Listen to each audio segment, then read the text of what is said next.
I'm a fly girl, and I'm meant to be in my community with unity. When you see her, you see me with respect, growth, purpose, and royalty. That's what I'm talking about, fly girl.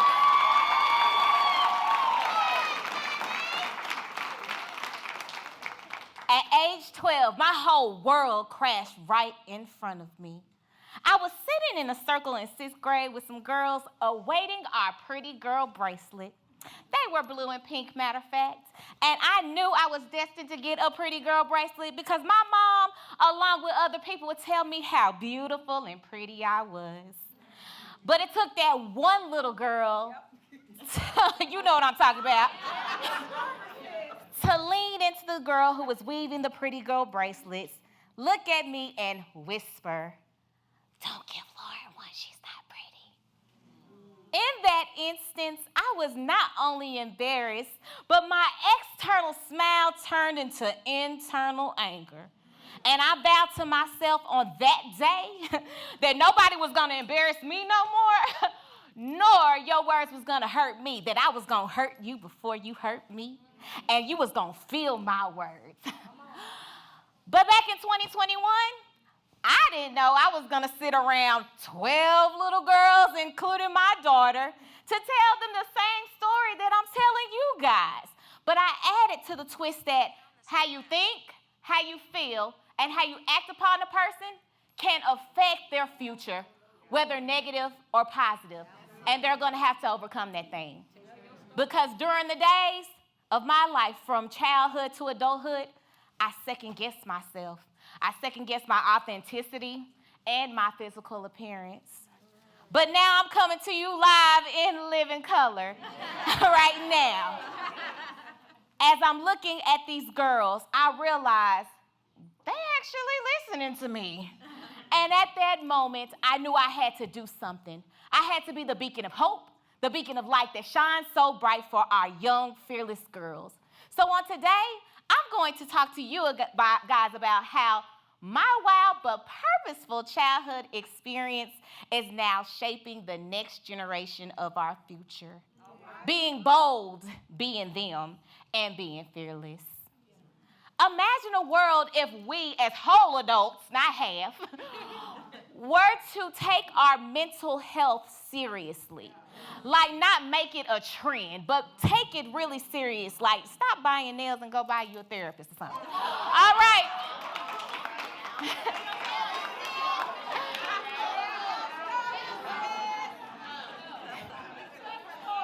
I can't with y'all today. Imagine that. Did you know that according to the Black National Women's Justice Institute, that approximately 50% of long-term mental illness starts at age 14 years old?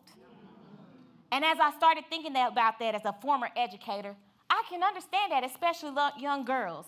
We go through the stages in between, I want to be grown, but I want to be a kid again. And I went through that in my childhood experience. And so as I'm thinking about what I needed to do for our next generation, it took me 13 years to say, I need a therapist, because therapy and Jesus go together, all right? So as I am approaching thinking about a therapist, I ran into Dr. Marisha Sherman of Intimate Altar Wellness, where you lay it at the altar. And at that moment, I saw that she saw me. And I was holding back one little thing that was holding me and needed to break the bondage. I was scared to tell her because I was embarrassed. And I thought I did it to myself too. But then I realized I didn't do it to myself. Y'all, I am a survivor of rape. But I'm not a victim. I'm victorious.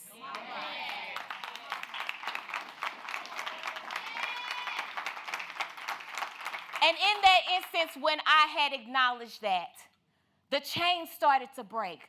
My eyes, the scale fell off. And instead of questioning my physical appearance and my authenticity, I decided to be me. And while I was being me, I made sure that I reach back for our next generation, because I am legend and they are legacy, okay? So as I'm healing, I also think about that 12-year-old little girl, what she needed in order for her to be able to change the trajectory of what happened to her. I had to forgive her as well. And I just want to say, for the record, I had a beautiful childhood experience. My parents been married for 43 years, and I'm trying to be like them when I grow up.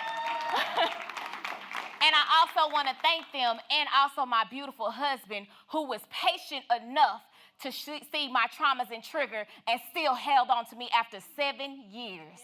7 years mean completion, y'all. Y'all see this ring? Okay. I love you, Coach Bay. So there's 3 components that I make sure we do in our Fly Girls program. One of them is creating a sense of belonging. Another thing is being able to actively engage in the child, and most importantly, make sure that we're checking in their emotional well-being. As far as sense of belonging, we want to make sure not only we want to feel welcome. Don't you want to feel welcome in rooms, right? You want the child to feel welcome, like they can peel the mask off to be their authentic selves. They can come in quirky, they can come in any way, but making sure that that's a no judgment free zone and we embrace you for who you are.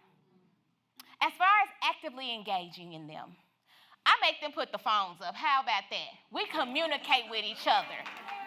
And when we communicate with each other, the adults are listening while the child is talking. Sometimes we talk too much, y'all. Sometimes the child just wants you to see them and hear them. And my own daughter, Miss London J, taught me that. She tells me, Mama, can you listen and not talk?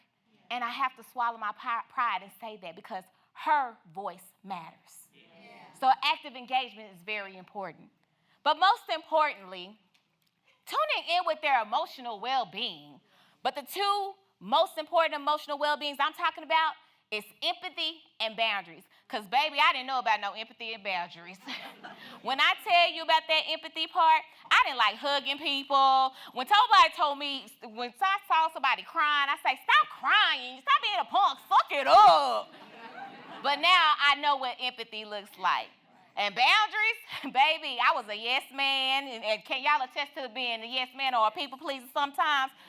Listen, that is very dangerous. But I teach them how to say no and yes, so then they won't go through what I've been through. Because when you say no and yes and you create those boundaries, it makes you feel like you have this confidence in the world. And I appreciate that. So my question to you is, what are you doing in order for you to shape the next generation? Are you just talking about them and saying what they're not doing? Or are you going out there to shape the minds of our next generation, of our future? Like I said, we are legends and they are legacy. So today, this is what I want you guys to do. I want you to put your hand over your heart and close your eyes. Nobody gonna take your purse, I promise. I want you to think about that one child that you can change, whether it's your daughter, your sister, any little girl that you can touch. Lean into her, smile at her, tell her that she is enough. Now open your eyes, because you are enough as well. We are healing and dealing with the situations that are going on. You see what you see, and we can internalize those things. But it's time for us to open up our mouths and stop seeing gray and live live and in color. Because, baby, I am living in color. Now, I want y'all to go out there, be bold, be you, and be fearless in these streets. Thank you.